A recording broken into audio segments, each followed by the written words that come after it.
श्री महावीर स्वामी को नमः। श्री गौतम स्वामी को नमः। नमो तित्थस्स नमो नमो नाण दिवायरस्स।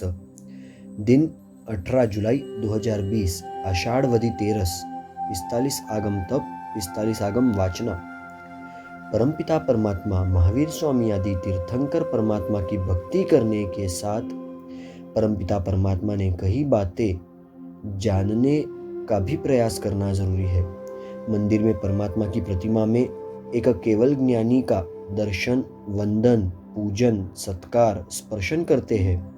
केवल ज्ञानी का दर्शन अगर प्रतिमा में करते हैं तो केवल ज्ञान का दर्शन, स्पर्शन कहीं करते हैं। केवल ज्ञान की प्राप्ति से केवल ज्ञानी बन सकते हैं। मोक्ष में जाने के लिए केवल ज्ञानी यानी परमात्मा की स्पर्शना, दर्शन, वंदन आदि भक्ति जरूरी है, तो साथ में ही केवल ज्ञान की भी स्पर्शना, दर्शन, वंदन, भक्ति जरूरी है।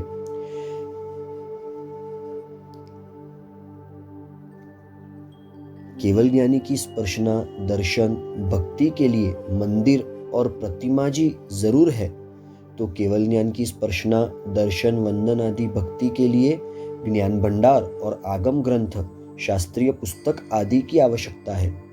केवल ज्ञान का दर्शन श्रुत ज्ञान में करना है। 45 आगम श्रुत ज्ञान है। केवल ज्ञान का दर्शन, वंदन, पूजन, सत्कार, सम्मान, स्पर्शन आदि करने के लिए हमें आगम ग्रंथ का दर्शन, वंदन, पूजन, सत्कार, सम्मान, स्पर्शना करनी चाहिए। घर में मंदिर बनाते हैं वैसे ही घर में ज्ञान की किताबें रखनी चाहिए। 500, 700, 1000 धार्मिक पुस्तकें हर एक घर में होनी ही चाहिए। जब भी सामयिक की अनुकूलता मिले तभी किताब पठन शुरू करना चाहिए। हर रोज 1-2 घंटे अवश्य वांचन करना चाहिए। भगवान का दर्शन आदि करने में ज्यादा लिमिटेशन है। मंदिर बंद होगा तो कैसे करेंगे?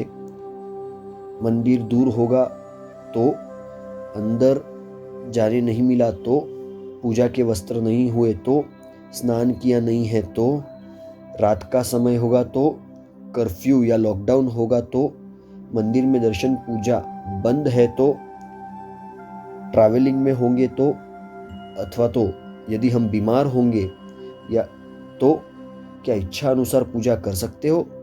नहीं। केवल ज्ञानी परमात्मा के दर्शन, पूजन करने में इतनी सारी मर्यादाएं हैं। वह होते हुए भी पूजा दर्शन करने का पूर्ण प्रयास हम करते ही है। अगर कभी पूजा या दर्शन नहीं होता है तो पूरा दिन हमें तकलीफ होती है कि अरे मेरे दर्शन रह गए, मेरी पुष्प पूजा रह गई, आज मजा नहीं आया, कुछ बाकी रह गया है, कुछ छूट गया है। बार बार वो विचार आता है। वह विचार परेशान करता है। उसी तरह केवल ज्ञान का दर्शन परमात्मा के वचन स्वरूप आगम शास्त्र, धार्मिक किताबों में होता है। उनके दर्शन, पूजन, स्पर्शन करने में ऐसा शायद ही कोई लिमिटेशन होगा, यानी ऐसा कोई लिमिटेशन नहीं है। किताब कहीं पर भी पढ़ सकते हैं, कभी भी पढ़ सकते हैं, दिन को, रात को, घर में, ऑफिस में, सामयिक में। किताब कहीं पर भी कभी भी पढ़ सकते हैं। दिन को, रात को, घर में या ऑफिस में, पूजा के अथवा सामयिक के अथवा तो अन्य कोई भी वस्त्र में बिना स्नान किए या स्नान किए भी ज्ञान की प्राप्ति कर सकते हैं। ज्ञान प्राप्ति में द्रव्य, क्षेत्र, काल भाव की मर्यादा बहुत कम है। समझ में नहीं आ रहा है कि जिसमें द्रव्य, क्षेत्र, काल भाव आदि की अनेक विध मर्यादाएं हैं, वैसी परमात्मा की भक्ति करने में हम ज्यादा उल्लसित बनते हैं। किंतु जिनमें द्रव्य, क्षेत्र, काल भाव की इतनी मर्यादाएं नहीं है तो भी एक दिन भी ज्ञान की स्पर्शना, वंदना, पूजन अथवा तो उसका स्वरूप भक्ति में उतना उल्लसित हम क्यों नहीं बन पाते हैं?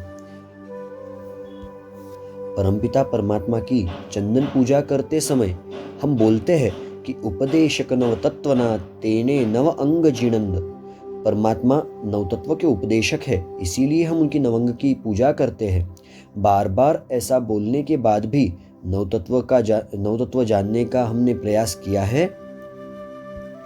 क्रमशः नवतत्व के नाम, एक एक लाइन के अंदर एक एक तत्व की डेफिनेशन क्या हम सभी बता सकते हैं? कोई अजैन व्यक्ति को नवतत्व के बारे में संतोषजनक क्या हम समझ दे सकते हैं? पुण्य पाप तत्व के ऊपर क्या हमें पूर्ण श्रद्धा है? जल पूजा जुगते करो, दुहा बोलने वाले जुगते का अर्थ क्या हो सकता है? क्या यह कभी सोचा है? आइए अब हम सभी नक्की कर लेते हैं कि ज्ञान प्राप्ति की उपेक्षा अब हम कभी नहीं करेंगे। 45 आगम की भक्ति में, तप में हम अवश्य जुड़ेंगे। आचार्य भगवंत श्री मेघदर्शन सुरेश्वर जी महाराज की तरफ से आशीर्वाद और धर्म लाभ।